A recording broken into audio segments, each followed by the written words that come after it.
कैसे हैं आप लोग? जुड़िए। ब्रॉडकास्ट में कुछ तकनीकी प्रॉब्लम हो गया था, फिर से जुड़े आप लोग। और आज एक बेहद संवेदनशील मुद्दे पर बात करने के लिए बैठा हूं। कल आए सुप्रीम कोर्ट के फैसले के बाद नए जितने भी शिक्षक नियुक्त हुए हैं, जो 1 से लेकर 5 क्लास तक को पढ़ाएंगे या फिर पढ़ा रहे हैं, जिनकी नौकरी सिर्फ 1 महीने हुई है, उनकी धड़कनें बढ़ गई हैं। वो परेशान है कि क्या उनकी नौकरी रहेगी या फिर जाएगी। तो तमाम लोग परेशान हैं। मैं इस मुद्दे पर बात करूंगा। मैंने कुछ वकीलों से भी बात किया है। आप लोग जुड़े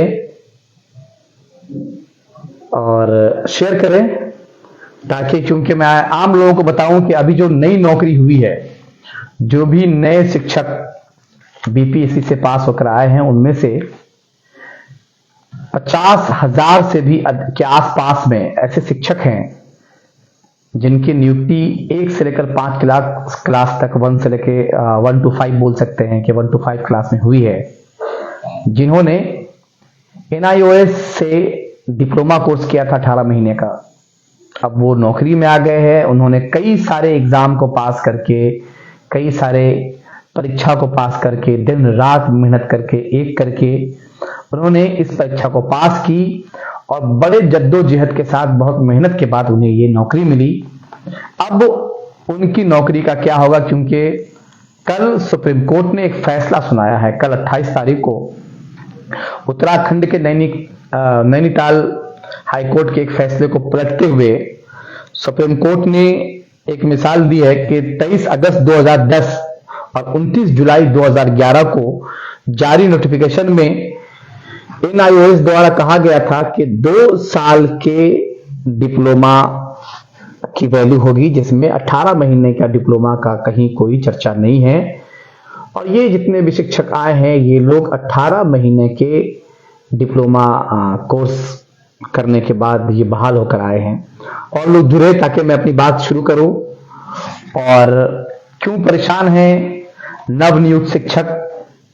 मैं समझता हूं कि आप तमाम लोगों के मोहल्ले में, गांव में कोई न कोई ऐसा शिक्षक होगा जिसकी अभी नई बहाली हुई है, और तमाम लोग परेशान हो चुके हुए हैं। कल फैसला आया है और उस फैसले का असर बिहार में भी एनआईओएस से पास जो लोग हैं, जो national institute of open schooling से जिन्होंने डिप्लोमा किया है, उन पर भी पड़ रहा है। अब 2 बातें हैं, और बढ़े और जुड़े आप लोग। शायद आप लोगों तक अगर नोटिफिकेशन नहीं जा रहा है तो आप लोग शेयर कर दीजिए।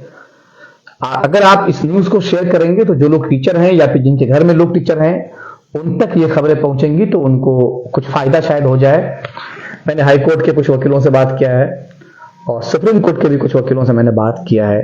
अलग अलग वकीलों की अलग अलग राय है। मैं क्या समझता हूं, हाँ, अब्दुल्ला कासमी, हाय सागर, हाय, कैसे हैं कासमी साहब? तो और लोग जुड़े, शेयर करें ताकि हम मुद्दा और बढ़े भाई। फिर से स्ट्राइक आ रहा है शायद, तो शेख साहब बिल्कुल लिख रहे हैं। चलिए शेख साहब और शेयर करिए ताकि मैं अपनी बात करूं, कुछ लोग और जुड़ जाइए ताकि मैं अपनी बात शुरू करूं। एनआईओएस के नैनीताल हाईकोर्ट, उत्तराखंड के हाईकोर्ट के फैसले को सुप्रीम कोर्ट ने कल पलट दिया है और 18 महीने के एनआईओएस के मान्यता को सुप्रीम कोर्ट ने रद्द कर दिया है। जी हां, आपने बहुत अच्छा मुद्दा उठाया है। वदुल्ला कासमी लिख रहे हैं, तो थोड़ा इसको और शेयर करिए और आगे बढ़िए। मुद्दा यह है कि सुप्रीम कोर्ट ने उत्तराखंड नैनीताल हाईकोर्ट के फैसले को पलटा है। उसमें उन्होंने ये कहा है कि एनआईओएस जो है, जो national institute of open schooling है, जो 18 महीने का जिन्होंने डीएलएड कोर्स कराया था, जिस डीएलएड कोर्स से बिहार में, यूपी में और कई जगह पर 18 महीने के कोर्स के बाद लोग टीचर बने हैं, उसके बाद बाकी की परीक्षाएं पास की है, उस कोर्स की मान्यता को समाप्त कर दिया है। आदित्य कुमार, सलमान सागर भाई, आपकी जय हो। अरे आपकी भी जय हो। और निराले, अस्सलाम वालेकुम। वालेकुम सलाम। तो अवैध साहब का लिख रहे हैं। चलिए, तो मैं शुरू करता हूं। मुद्दा यह है कि सुप्रीम कोर्ट ने तो कह दिया कि भैया जो लोग भी 18 महीने के एनआईओएस का डिप्लोमा कोर्स लेकर आए हैं, उनका वैलिड नहीं। ये बात मानता हूं, ये बात चलेगी। मैंने कई सारे वकीलों से बात किया, निराले आपकी तबीयत ठीक है, बिल्कुल फिट हूं मैं। और मैं अपने निचोड़ पर पहुंचा हूं, मैं ये बताऊंगा कि भैया सुप्रीम कोर्ट ने ये कहा कि NIOS की डिग्री की मान्यता जो डिप्लोमा है वो 2 साल का होना चाहिए। तो 18 महीने का डिप्लोमा कोर्स हम नहीं मानेंगे, क्योंकि बिहार सरकार ने भी, यूपी में भी कई सारे लोगों ने NIOS के ही लाए हुए रूल्स के हिसाब से लोगों ने डिप्लोमा किया था। भैया रूल्स किसने लाया? NIOS ने लाया। रूल्स बनाया किसने? NIOS ने लाया।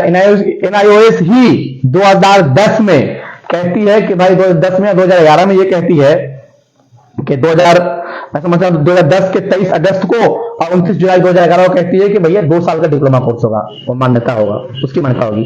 और फिर वही 11 महीने, वही 18 महीने का कोर्स ले आती है। तो आपके यहां तो लोग गए, लोगों ने एडमिशन लिया, लोगों ने पढ़ा। अब जो लोग NIOS से उन्होंने डिप्लोमा पास किया, उसके बाद अब नंबर आता है बिहार सरकार का। बिहार सरकार ने कहा कि भैया आप TET दे दो, आप CTET दे दो, आप UTET दे दो, तरह तरह के एग्जाम निकाले। लोगों ने CTET, BTET, TET और क्या क्या सब सारे एग्जाम दिए। अब लोगों ने एग्जाम पास कर लिए। एग्जाम पास करने के बाद अब ये बात हुई कि भैया बिहार सरकार ने कहा कि अब तुम्हें एक BPSC के तहत एक एग्जाम पास करना होगा। फिर इन तमाम लोगों ने, तमाम अभ्यर्थियों ने BPSC के तहत बैठ करके तैयारी की और एग्जाम दिया। जी हाँ, BPSC कमीशन, उसके तहत इन्होंने एग्जाम दिया। एग्जाम हुआ, रिजल्ट आए। रिजल्ट आने के बाद सुप्रीम कोर्ट ने उस पिछले वाले NIOS के कोर्स को, 18 महीने के कोर्स को खत्म कर दिया, रद्द कर दिया कि भैया 18 महीने का कोर्स नहीं होगा। तो इसमें शिक्षकों की गलती कहां से है? शिक्षक जो बहाल हुए हैं, इन्होंने जो नौकरी अप्लाई की थी, इन्होंने जो CTET पास किया, NIOS से DLED पास करने के बाद जो CTET पास किया, BTET पास किया, नौकरी करने के लिए पास किया, उसके लिए कंपटीशन की तैयारी की, मेहनत किया, फिर पास किया, फिर उसके बाद BPSC एग्जाम पास किया, नौकरी के लिए किया। साहब एक कंपटीशन को पास करके जो लोग कमीशन से बहाल होकर आए हैं, उसकी नौकरी को यूं ही खत्म कर दीजिएगा आप। इस पूरे खंड में, इस पूरे प्रक्रिया में NIOS के 18 महीने के सर्टिफिकेट पर सुप्रीम कोर्ट ने रोक लगाई है। ठीक है, सुप्रीम कोर्ट सबसे बड़ी अदालत है, लेकिन हर मामले अलग अलग होते हैं। वो मामला नैनीताल हाईकोर्ट का था, उस मामले में अलग मामले थे। वो मामला नैनीताल हाईकोर्ट में एक व्यक्ति है जिनका नाम है, मैं भूल रहा हूं, जयवीर सिंह एवं अन्य आदमी का था। तो उत्तराखंड में हालात अलग हैं, बिहार के हालात अलग हैं। हो सकता है कि अब के बाद, इस बहाली के बाद जो NIOS से पास हैं, जो DLED कोर्स किए हुए, उनकी बहाली नहीं हो, वो तो बिल्कुल नहीं होगी, ये बिल्कुल मानने की बात है। अब जिसने CTET पास किया, बिहार सरकार ने विज्ञप्ति निकाला, उस विज्ञप्ति के अनुसार फिर BPSC पास किया, पढ़ा, मेहनत किया, 1 महीने की नौकरी भी कर ली, नौकरी पर बहाल भी हो गए।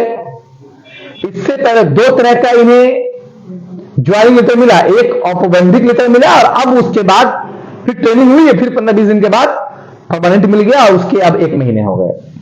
तो भैया ये बताइए, नौकरी तो बिहार सरकार ने दी है, दी ना? तो बिहार सरकार, सुप्रीम कोर्ट अगर कहती है कि ये लोग शिक्षक बनने के लायक नहीं है, तो भैया कंपटीशन तो आपने पास कराया, तो अब नौकरी दो। अब आप शिक्षक नहीं बनाओगे तो कुछ और बनाओ। अरे बिहार सरकार का दूसरा कर्मचारी बनाओ। इत्मीनान रहिए आप तमाम लोग, आप लोगों की नौकरी नहीं जाने वाली है। अलग मामले, अलग बातें, अलग चीजें, वो उत्तराखंड का मामला है, ये बिहार का अलग मामला है। यहां पर नौकरी ज्वाइन कर ली गई है। बिहार सरकार ने जो BPSC का एग्जाम दिलाया है, अरे बिहार सरकार ने दिलाया ना, तो फिर ये मामला अब लोग कहेंगे कि भैया सुप्रीम कोर्ट ने जो फैसला सुना दिया वो फैसला मान्य होगा। मान्य होगा, जिनकी बहाली नहीं हुई उन पर मान्य होगा। जिनकी बहाली ले ली गई है एक कमीशन के द्वारा, भाई स्टेट जो बिहार का स्टेट, इसका सबसे बड़ा कमीशन बीपीसी बोर्ड है, उस कमीशन द्वारा लिया गया है। तो जो अभ्यर्थी थे उन्होंने थोड़ी कहा कि भैया हम 18 महीने का हमने कोर्स किया है और बिहार सरकार ऐसा ऐसा फैसला आएगा इसलिए आप दो। बिहार सरकार जानती थी, समझती थी, बूझती थी, उसके बाद उन्होंने इन लोगों को नौकरी में लिया है। तो आप तमाम लोग इत्मीनान रहिएगा, एक ही बेंच में अलग अलग तरह के मामले होते हैं। हो सकता है कि मेरा मामला अलग होगा, मेरे भाई का मामला अलग होगा, मैं अलग परिस्थिति में जी रहा हूं, मेरे भाई अलग परिस्थिति में जी रहे हैं, मेरी पत्नी अलग परिस्थिति में जी रहे हैं, मेरे पिता अलग परिस्थिति में जी रहे हैं। तो तमाम लोगों के लिए अलग अलग तरह की चीजें होती है। यहां नौकरी बिहार सरकार ने दिया है और उसी 18 महीना के डीलेड कोर्स को देखते हुए, समझते हुए, बूझते हुए, परखते हुए, जानते हुए बिहार सरकार ने कोर्स पर कोर्स कराए, एग्जाम पर एग्जाम पास कराया है। वजीरुल्लाह कासिम लिख रहे हैं जिनकी नौकरी गया उनकी शादी हो गई तब तलाक नहीं हो गया। अरे ऐसा बात कुछ नहीं है, नौकरी नहीं जानी है, नौकरी कोई दाल भात का खेल नहीं है भैया, नौकरी तो बिहार सरकार ने दिया है। ठीक है, आप बहुत ज्यादा मामला आएगा तो भैया डीलेड को मत मानो भाई, बीपीएससी की परीक्षा को मान रहे हो ना, सीटेट बीटेट को तो मान रहे हो ना, तो दो नौकरी। और कोर्ट जो है अनुकंपा किसको देती है? जिसके पिता मर गए, मां मर गए, वो जॉब में थे, तो उनके बच्चों को, आश्रितों को नौकरी देते हैं कि भैया इसके साथ इसकी सहानुभूति है, इसका परिवार, अगर किसी का सैलरी 50,000 था तो उनके घर के लोगों को नौकरी मिलती है कि भैया इसका परिवार 50,000 के वातावरण में, के रहन सहन में, के पैसे में रह सह रहा था, अपने आप को मेंटेन कर रहा था। तो अब कैसे होगा भाई? तो इसलिए सुप्रीम कोर्ट उसको नौकरी देती है, जिसको हम अनुकंपा बोलते हैं। आरिफ शाह हाय लिख रहे हैं। तो आप इत्मीनान रहिए, आपकी नौकरी नहीं जा रही है। नौकरी अगर जाएगी टीचर की तो बिहार सरकार आपको दूसरी नौकरी देगा। हां, आपके पास राइट है, उसी सुप्रीम कोर्ट में राइट है कि भैया हम तो नहीं गए थे भाई, पब्लिक जो टीचर बने हैं वो नहीं ना गए थे। सरकार आप विज्ञप्ति निकालो, आप बहाली का विज्ञप्ति निकालो, और अगर इन लोगों की नौकरी जाएगी तो इनकी तादाद 40,000 प्लस है। 40,000 से ज्यादा अधिक टीचर जो एनआईओएस से डीलेड पास है, इनकी नौकरी खत्म करने की कोशिश बिहार सरकार भी नहीं करेगी, वरना बिहार सरकार चुनाव है पास ही में, समझ लीजिए भैया। तो आप इत्मीनान रहिए, आपकी नौकरी रहेगी और जिस सैलरी पर आपकी नौकरी हो गई है उसी सैलरी में रहेगी। अब तय करना बिहार सरकार को कि नए तरीके से फिर से मंत्रिमंडल में कोई कानून पास करे और कानून पास करा करके कोई अपना एक संविधान लाए कि आपके साथ आपको कैसे सेट किया जाएगा, आपको कैसे किया जाएगा, या बिहार सरकार फिर से जाए, सुप्रीम कोर्ट जाए, कहे कि मादा हुजूर इस पर गौर करिए, हमने तो इनको नौकरी दे दिया, इनका 1 महीना हो गया है। अब बिहार सरकार की ये मजबूरी है कि आपकी नौकरी वो नहीं खाएगी। 40,000 के आसपास भी ऐसे टीचर हैं जिनकी बहाली एनआईओएस से हुई है, तो बिहार सरकार ऐसा नहीं करेगी। टीचर की नौकरी अगर आपकी चली जाएगी। और दूसरी बात, जिनकी बहाली हो गई है, कुछ न्यूज में ऐसा आ रहा है कि जिन्होंने 3 महीना पूरा कर लिया उसका रह जाएगा, जिन्होंने 3 महीना नहीं पूरा किया उसका नहीं होगा। अरे भाई साहब, 40,000 परिवार जुड़ा हुआ है। 40,000 परिवार समझते हैं? एक परिवार में 5 लोग 2.5 लाख लोग के आसपास में जुड़ जाएंगे भैया, आंदोलन हो जाएगा। और सुप्रीम कोर्ट ने यह फैसला नैनीताल के लिए दिया था, वहां पर उत्तराखंड के लिए दिया था। तो इत्मीनान रहिए, अलग अलग मसले होते हैं। मैंने सुप्रीम कोर्ट के भी कुछ वकीलों से बात किया है, मैंने हाई कोर्ट के भी कुछ वकीलों से बात किया है। कुछ वकील इस तरफ की बात कर रहे हैं, कुछ वकील उस तरफ की बात कर रहे हैं। 17-18 साल से तो मैं भी काम कर रहा हूं, तो देख रहा हूं नौकरियां क्या है, ज्वाइनिंग कैसे होती है, विज्ञप्ति कैसे निकलती है, सरकार का क्या मनोदशा होता है, चुनाव मोड में जब सरकार होती है तब वो क्या सोचती है, चुनाव जीत कर आती है तब वो क्या सोचती है, नौकरी जब मिल जाती है तब क्या होता है। नौकरी बर्मा का लकीर होता है। जी हां, बर्मा जी का लकीर। बहुत सारे मामले हैं और वही सुप्रीम कोर्ट अपने फैसले मतलब सिंगल बेंच, डबल बेंच और 5 लोगों का बेंच, 7 लोगों का बेंच लगता है। तो रास्ते बहुत है, जिनकी बहाली हो गई है, जिनका महीना पुर गया भाई साहब। तो सिफत हबीबी साहब हैं, बिहार हाई कोर्ट 2018 में एनआईओएस डीलेड 1 के पक्ष में जजमेंट दिया था। तो मैं समझता हूं कि नौकरी आपकी नहीं जाने वाली है, इत्मीनान से रहिए, अपने धड़कन को तेज मत करिए। बहुत सारे जो दोस्त हैं, साथी हैं, भाई हैं, जिन्होंने एनआईओ से पास होकर डिलीट करके अभी मेहनत से पास करके, भैया उनको क्या गलती है, नौकरी हासिल किया, वो डरे हुए हैं, वो परेशान है, क्योंकि कुछ पोर्टल मीडिया चला रहे हैं कि इनकी नौकरी जाएगी। हाँ, नहीं जाएगी, लिख कर रख लो, नौकरी नहीं जाएगी। अपना भी तजर्बा है और अपनी भी बात पढ़े लिखे लोगों से होती है, वकीलों से होती है। तो इत्मीनान रहिए और टेंशन नहीं लेने का है। बिहार सरकार सोचेगी कि आपके नौकरी को कैसे बचाएगी। सलमान भाई, आपके न्यूज बहुत अच्छा लगता है। अच्छा, मोहम्मद निराले, अच्छा लगता है, ठीक है, बहुत शुक्रिया भैया। तो आपकी नौकरी की रक्षा बिहार सरकार करेगी। समझ लीजिए, बिहार सरकार जो है ना, हई चुनाव मोड में है और आपकी नौकरी ऐसे बचाएगी, ऐसे ऐसे ऐसे ऐसे ऐसे। तो आप सेफ हैं। और जो लोग सुप्रीम कोर्ट में लड़ रहे हैं, मैं उनका विरोधी नहीं हूं, लेकिन बहुत बड़ी तादाद में लोग नौकरी कर रहे हैं, नौकरी में आ गए हैं। उनके बाप, उनकी माँ, उनके भाई, उनके बहन, उनकी पत्नी या उनकी होने वाली पत्नी जिनसे शादी लग गई है। भाई आशाएं और उम्मीदें हैं। बिहार सरकार ने अपने स्टेट कमीशन से, जिसे हम बीपीएससी कहते हैं, है ना, उससे एग्जाम लिया है। नौकरी तो भैया आपकी नौकरी के लिए लड़ेगी बिहार सरकार। आपके मुंह में घी शक्कर, एकदम घी शक्कर है। अरे मुंह में घी शक्कर नहीं, मेरे इन आंखों में दिव्य दृष्टि है, जिससे मैं देख रहा हूं। नौकरी नहीं जा रही है, इत्मीनान रहिए, शांत रहिए। बिहार सरकार लड़ेगी और अलग अलग स्टेट में अलग अलग परिस्थितियां होती है। हां, जिनकी नौकरी नहीं हुई है वो इस फैसले के जद में आ जाएंगे। जिनकी नौकरी हो गई है वो इस फैसले के जद में अगर आते हैं तो बिहार सरकार पर एक और केस होगा। मैं कहता हूं केस होगा और आप लोग करिएगा कि तुमने मेरे को क्यों सीटेट पास करवाया, तुमने मेरे को क्यों बीपीएससी का परीक्षा लिया, तो दो मेरे को नौकरी। मैं तो नौकरी में हूं, ठीक है, मेरे को नहीं, मुझसे नहीं पढ़वाओगे, नहीं पढ़वाओ। दूसरे विभाग में राजकर्मी का दर्जा तो मिल चुका है, जाइए। पंचायत सचिव, मनरेगा सचिव और क्या क्या सब होता है, मुखिया सचिव और ऑफिस का बाबू, खनन विभाग का बाबू, कहां हर जगह घुसिए। दारूबंदी वाले में बहुत सारी नौकरी की जरूरत है, पकड़िए लोगों को, सिपाही में भेजेगा, दरोगा में भेजेगा, किरानी में भेजेगा। अरे भैया हजारों नौकरियां खाली है। तो इत्मीनान रहिए। सिफत हबीबी लिख रहे हैं, आप एडवोकेट भी हैं और आपकी टीचर में बहाली भी हुई है। हाई कोर्ट के वकीलों की राय है। हाई कोर्ट के वकीलों की जो हमसे बात हुई है, तो हाई कोर्ट में भी अलग अलग तरह के वकील थे, 2-3 थे। 10 से मार दिए कि नौकरी चली गई, नौकरी नहीं जाएगी।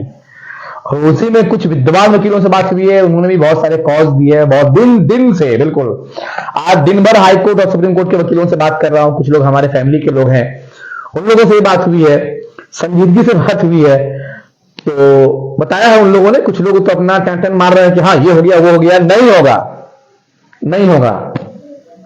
मैंने भी एसके लॉ कॉलेज से 5 इयर्स कोर्स में 3 साल, आप कह लें कि 3.5 साल का कोर्स किया था, मैंने बीच में ड्रॉप कर दिया था। तो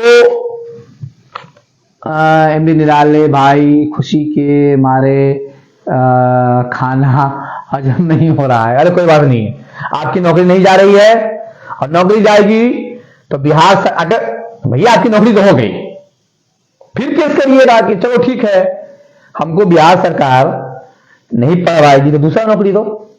अरे सुप्रीम कोर्ट ने कहा ना कि एनआईओएस वाले पढ़ाने के लायक नहीं है, या फिर इसे बिहार सरकार एक चारा निकाल लेगी, जाकर बात करेगी कि भैया इन लोगों को हम एक ब्लेस कोर्स करा देते हैं, फिर से 6 महीने का कोई कोर्स करा देगी, आपके 18 महीना को बढ़ा लेगी, 24 महीना करा लेगी, 2 साल हो जाएगा आपका। तो इत्मीनान रहिए, चैन से खाइए, चैन से सोइए। कल आप पढ़ाने जाइए और 1 तारीख को जो पाठक जी जो बोल दिए हैं आपकी सैलरी मिलेगी, उस सैलरी का इंतजार करिए, एंजॉय करिए। टेंशन नहीं लेने का है, बिल्कुल टेंशन नहीं लेना है। आपकी नौकरी नहीं जाएगी, ऐसा मेरा अपना तजर्बा है 18 साल का। बिहार सरकार ने देखिए सुप्रीम कोर्ट का जो फैसला है, जिन्होंने ज्वाइन नहीं किया उन पर लागू तो हो गया, लेकिन जो नौकरी कर चुके हैं, कोर्ट इस बात का ध्यान रखती है कि लोगों के भाई का, बेटे का, माँ का, बच्चे का सेंटीमेंट जुड़ जाता है, तो कोर्ट तो सेंटीमेंट पर ही फैसला करती है ना भाई, होता है। तो वही उसी सुप्रीम कोर्ट में जब बिहार के लोग जाएंगे, अगर बिहार सरकार या फिर उसके जो आदेश की जो कंडिका होगी, उसमें जो विस्तार होगा, उसमें अगर आता है ऐसा, ये नहीं वो नहीं वो नहीं गजट जो आएगा, या अगर बिहार सरकार को अगर ऐसा लगेगा कि भैया कोर्ट से प्रभावित हो रहा है, तो दूसरा उपाय करेगी। आपके पास रास्ते होंगे ना कि भैया हमको तुमने सीटेट क्यों करवाया, हमको तुमने बीपीसी क्यों बैठाला, दो नौकरी, हम तो नौकर हो गए, है ना। और रह गई के पाठक सर की बात, तो के पाठक तो सचिव है, आते रहेंगे जाते रहेंगे, ये भी वही फैसला करेंगे जो कोर्ट देगा, लेकिन सचिव आते जाते रहते हैं। लेकिन मैं समझता हूं, मेरा जो अपना तजर्बा है, बहुत सोचकर बहुत दूर तक मैंने इस चीज का मंथन किया और लोगों से बातें की, मैं फाइनल पहुंच गया कि नौकरी नहीं जाने का, वही सुप्रीम कोर्ट आपको नौकरी देगा अगर कुछ ऐसा होता है तब, वरना असर नहीं होएगा। अब देखिए आगे क्या होता है, लेकिन अगर कुछ खुदा ना खास्ता में भी अगर ऐसा होता है, तो आप एक बार कोर्ट जाएंगे, कहेंगे भैया हमने तो राजकर्मी का दर्जा पाने के लिए एग्जाम पास किया, बिहार सरकार ने मुझसे सीटेट पास करवाया, मैंने किया, उन्होंने कहा कि भैया सीटेट से काम नहीं चलेगा, तुम बीपीसी पास करो, मैंने किया, नौकरी में आ गए। इत्मीनान रहिए, खुश रहिए, हैप्पी रहिए, अपना ख्याल रखिए। और इन दिनों में खनन माफियाओं के खिलाफ न्यूज चला रहा हूं, न्यूज जारी रहेगा, खनन माफियाओं के खिलाफ बोलता रहूंगा जब तक कि खनन रुक ना जाएगी। डरता नहीं हूं, और डरूंगा तो फिर पत्रकारिता कैसे होगा, और पत्रकारिता होगा तो फिर डरना नहीं होगा।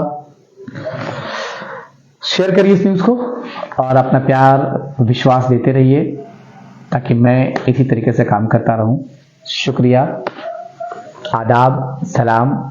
हिंदू भाइयों को शुभ रात्रि और मुसलमानों को खुदा हाफिज, शब बखैर, धन्यवाद। सिफत हबीबी, मुझे लगता है बीजेपी बिहार में बम्पर बहाली से खुश नहीं है।